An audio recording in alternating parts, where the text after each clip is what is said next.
Inatasan ni Pangulong Ferdinand Marcos Jr. ang Department of Agriculture o DA na gamitin ang sobrang koleksyon ng Rice Competitiveness Enhancement Fund o RCEP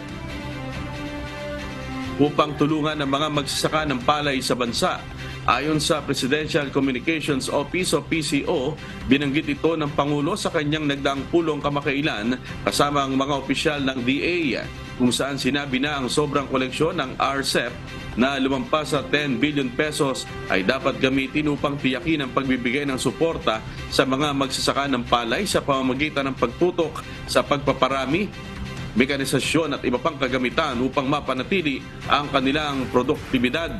Dagdag pa ng PCO, iniutos din ni Pangulong Marcos sa pulong kasama ang Department of the Interior and Local Government na kausapin ang lahat ng lokal na pamahalaan para isapinal ang pass-through fees at iba pang gastusin sa transportasyon para sa mga sasakyang naglalakbay ng kalakal tulad ng bigas at iba pang produkto.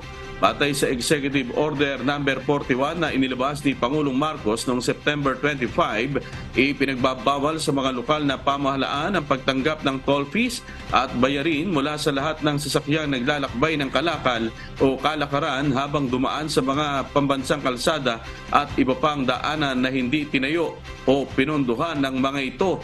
Ang hakbang na ito ay naglalayong bawasan ang gastusin sa transportasyon at lohistika.